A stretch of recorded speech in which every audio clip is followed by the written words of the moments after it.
pergunta anterior, aprendemos que Deus se relacionou com Adão por meio de um pacto, chamado de pacto de obras ou pacto de vida.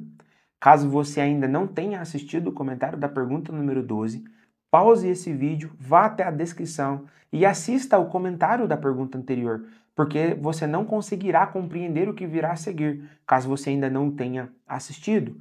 No comentário da pergunta de hoje, veremos que, infelizmente, Adão foi desobediente ao Senhor e então recebeu a condenação que lhe havia sido prometida. A pergunta número 13 faz o seguinte questionamento: os nossos primeiros pais se conservaram no estado em que foram criados? Resposta: nossos primeiros pais, sendo deixados à liberdade da sua própria vontade, caíram do estado em que foram criados, pecando contra Deus. O ser humano foi criado por Deus como um ser livre, pois, por ser a imagem e semelhança do Senhor, foi dotado do dever e da capacidade de obedecer à lei livremente ou desobedecê-la e receber a punição que lhe havia sido anunciada. Portanto, Adão e Eva foram criados com o livre-arbítrio, com a liberdade de escolher ou recusar por vontade própria, sem nenhum embargo ou força de quem quer que seja, aquilo que Deus havia lhe oferecido. Por ter sido criado reto, como Eclesiastes 7:29 nos diz, não havia no coração de Adão nenhum tipo de inclinação que o condicionasse para o pecado, de tal forma que a tentação a qual ele foi submetido foi apenas externa. Além disso, Adão tinha a capacidade de cumprir essa lei, porque tinha uma própria cópia da lei gravada no seu coração, como nós vimos lá no comentário da pergunta número 1. E essa lei gravada no coração diariamente o lembrava do seu compromisso de ser fiel ao Senhor. O pacto de obras, por um lado, revela um Deus gracioso e benevolente, que, apesar de não ter nenhuma necessidade, se condescendeu do ser humano, de suas criaturas, e resolveu se relacionar com elas, dando a Adão o privilégio de ter uma comunhão profunda com ele. A demonstração do apreço do Senhor pelo ser humano ficou ainda mais evidente quando Deus lhe deu permissão para comer de todas as árvores do jardim, apenas não permitindo que ele comesse de uma única árvore, que era a árvore do conhecimento do bem e do mal, porque essa era um teste probatório que o Senhor o estava lhe submetendo. Que privilégio Deus deu ao homem, diz um comentarista. Apenas ele, de todas as criaturas, foi feito à imagem de Deus. Apenas o homem pode adorar a Deus e se comunicar com ele. Apenas o homem pode pensar, lembrar e planejar. Apenas ele pode fazer escolhas, ao invés de simplesmente fazer as coisas por seu instinto. Mas com tal alto privilégio vem a grande responsabilidade. Deus deu ao homem a habilidade de escolher, e o homem deveria usar essa habilidade para escolher obedecer a Deus. Thomas Watson destaca que, por um outro lado, este pacto também é uma demonstração da justiça e de quão severo o Senhor é, uma vez que exigia a perfeita obediência sem que nenhum tipo de falta ou tropeço fosse tolerado, como Paulo diz aos Gálatas no capítulo 3, no verso 10. E isso deveria ser perpetuamente, ou seja, Adão deveria permanecer em conformidade com a determinação do Senhor e também deveria o fazer de forma pessoal, já que não poderia ser representado por ninguém, nem mesmo por um fiador. Caberia, portanto, a Adão simplesmente sujeitar-se ao Senhor e desfrutar de todos os deleites e privilégios que o Senhor lhe havia dado. Mas, infelizmente, Adão desobedeceu a Deus e desprezou tudo o que havia graciosamente recebido dele. Os 2 primeiros capítulos de Gênesis mostram como a vida sob a dependência do Senhor poderia ser algo extremamente maravilhoso. Mas o capítulo 3 registra o episódio triste e sombrio de um homem que optou por viver a vida da sua própria forma, ignorando a palavra de Deus. Assim, após relatar a criação da mulher, Moisés registra o processo que culminou na queda do homem. Gênesis capítulo 13, a partir do verso 1, Moisés diz assim: Mas a serpente mais sagaz que todos os animais selváticos que o Senhor Deus tinha feito, disse à mulher: é assim que Deus disse: não comereis de toda árvore do jardim? Respondeu a mulher: do fruto das árvores do jardim podemos comer, mas do fruto da árvore que está no meio do jardim, disse Deus: dele não comereis nem tocareis, para que não morrais. Então a serpente disse à mulher: é certo que não morrereis, porque Deus sabe que no dia em que dele comerdes, se vos abrirão os olhos, e como Deus, sereis conhecedores do bem e do mal. Vendo a mulher que a árvore era boa para se comer, agradável aos olhos, e árvore desejável para dar entendimento, tomou-lhe do fruto e comeu, e deu também ao marido, e ele comeu. Assim como no relato da criação, o episódio da queda tem sido interpretado como uma metáfora ou uma alegoria para explicar a forma como o homem cometeu esse primeiro erro, levando algumas pessoas a gastarem muito tempo tentando descobrir qual era o suposto fruto proibido que Moisés está descrevendo aqui. Outro problema levantado por esses homens que não amam a palavra do Senhor é que o fato da serpente ter convencido Eva ao ter conversado com ela é considerado um grande absurdo por eles, que não confiam na inerrância e na infalibilidade da Escritura. Na verdade, eles entendem que isso deve ser interpretado alegoricamente, pois o que está sendo descrito aqui é apenas um registro simbólico da depravação peculiar da raça humana, que pode ser interpretado como, na verdade, um ato de cobiça, desejo natural, sexual e tantas outras coisas mais. No outro extremo, existem pessoas que interpretam esse texto de forma literal, tentando então fugir da interpretação alegórica, dizendo que foi a própria serpente quem tentou Eva, e não que ela foi usada como um instrumento de Satanás para induzi-la ao pecado. Mas essa interpretação também não faz jus àquilo que a Escritura diz.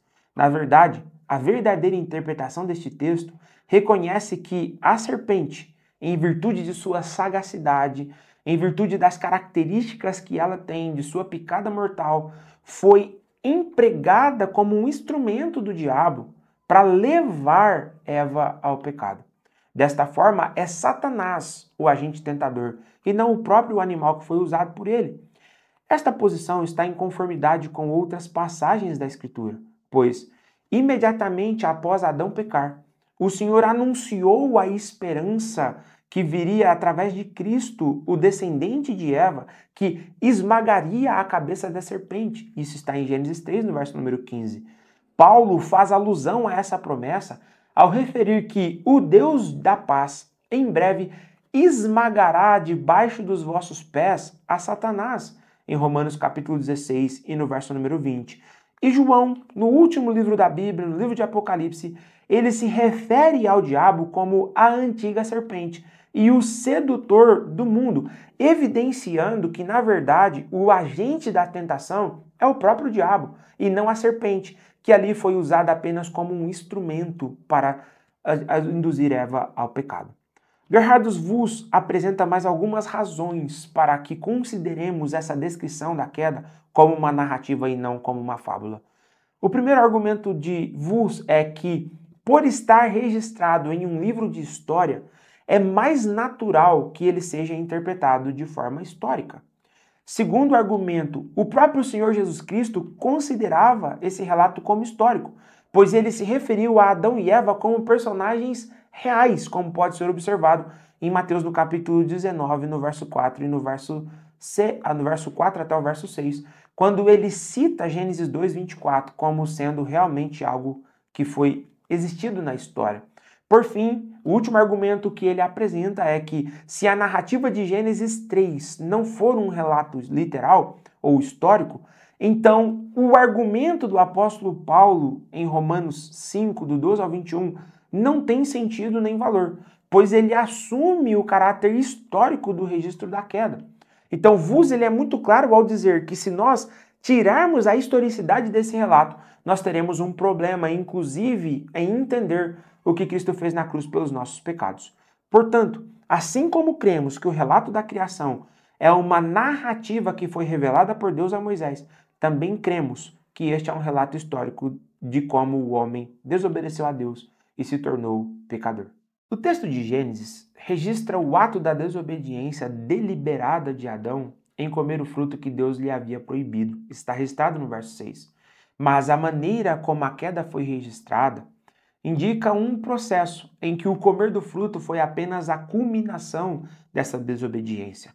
A primeira estratégia usada por Satanás foi a de semear dúvidas no coração de Eva, adulterando a ordem do Senhor e questionando sobre a sua razoabilidade, bem como questionando a sinceridade daquilo que o Senhor lhe havia dito.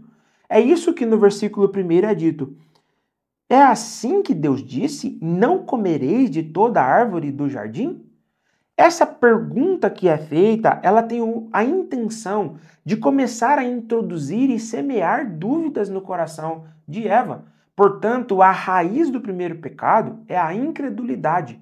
Ela é a essência desse pecado que Eva e Adão cometerão. A maneira como Eva reage demonstra que ela já havia começado a ter uma espécie de vacilo na sua convicção de ser obediente ao Senhor.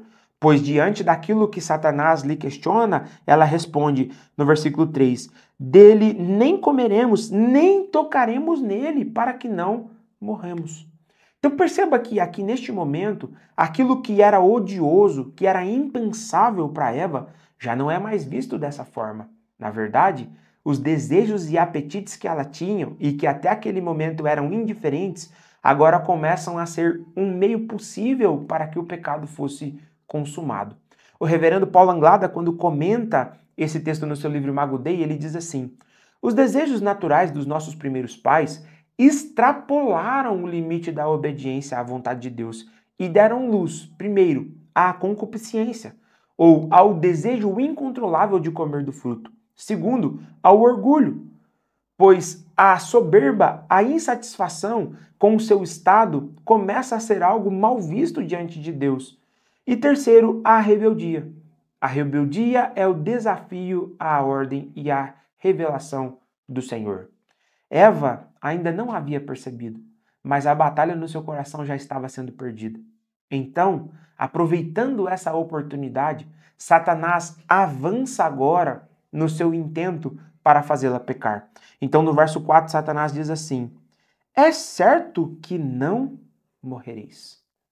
Veja, Calvino, comentando esse texto, ele diz que o diabo nunca costuma engajar-se abertamente em uma guerra, até que voluntariamente nos exponhamos a ele.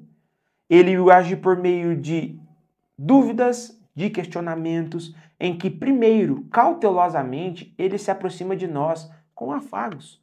Mas depois que nos rouba, então ousa se exaltar perpetuamente e orgulhosamente com confiança contra Deus, justamente como faz aqui depois de injetar dúvidas no coração de Eva. Agora ele vai mais profundo. Essa atitude diabólica, ela parece ser sutil, porque o que o diabo faz aqui é introduzir na nossa Bíblia, em português, um advérbio de negação. Porque a ordem do Senhor no verso 2, no capítulo 2, do verso 17 foi: certamente morrerás. Aqui no capítulo 3, no verso 4, ele diz: certamente não morrerás. Então perceba que o que Satanás faz aqui é simplesmente acrescentar uma partícula de negação do hebraico, que é o não. Algo que aparentemente não é tão importante, mas muda totalmente o sentido da frase e torna Deus em mentiroso. E aqui ele desfere então o seu golpe fatal, quando ele diz para Eva assim: porque Deus sabe que no dia em que dele comerdes, se vos abrirão os olhos e, como Deus, sereis conhecedores do bem e do mal. O que Satanás está fazendo aqui neste momento é dizendo para Eva: Eva, conduza a sua própria vida. Por que você vai ficar sujeito àquilo que Deus está dizendo para você? Se você fizer do seu jeito, você vai ser mais feliz. Parece que a gente continua ouvindo essas coisas por aí atualmente. Mas veja o que está sendo dito aqui. Ao invés deles se prostrarem diante de Deus, Ao invés deles se sujeitarem à determinação do Senhor em sua palavra, Adão e Eva agora tentaram ser os seus próprios deuses. Eles tentaram viver conforme eles queriam. O versículo 6 apenas descreve a consumação desse ato. Uma vez que eles já haviam recebido a semente da dúvida, uma vez que o desejo do seu coração inclinou-se para o pecado, o último passo é apenas tomar o fruto, comer e dar ao seu marido. A incredulidade de nossos pais concretizou-se externamente em um ato explícito de desobediência ao pacto. Eles comeram do único fruto que Deus havia proibido de comerem. Por meio desse ato, eles trocaram a verdade de Deus em mentira e deram crédito ao diabo, ao invés de acreditarem no Criador. Eles inverteram terrivelmente as posições e creram, na verdade, que quem queria o bem deles era o diabo. Ironicamente, entretanto, o homem já havia sido criado à imagem e semelhança de Deus, com vontade livre. De forma resumida, Van Dix Horn descreve a narrativa da queda da seguinte forma. No capítulo 3 de Gênesis, somos informados que as primeiras pessoas conheciam a lei de Deus. Ali somos informados que uma das criaturas de Deus contradisse o Criador dos céus e da terra.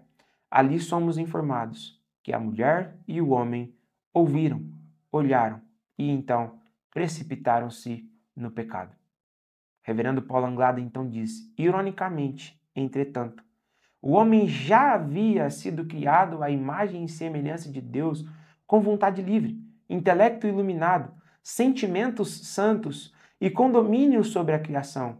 Entretanto, quando foram contaminados pela incredulidade e quiseram extrapolar os limites da vontade revelada de Deus, eles perderam a liberdade da vontade, tiveram o intelecto entenebrecidos, seus sentimentos tornaram-se pecaminosos e as potencialidades do homem e da criação, em geral, tornaram-se limitadas e corrompidas.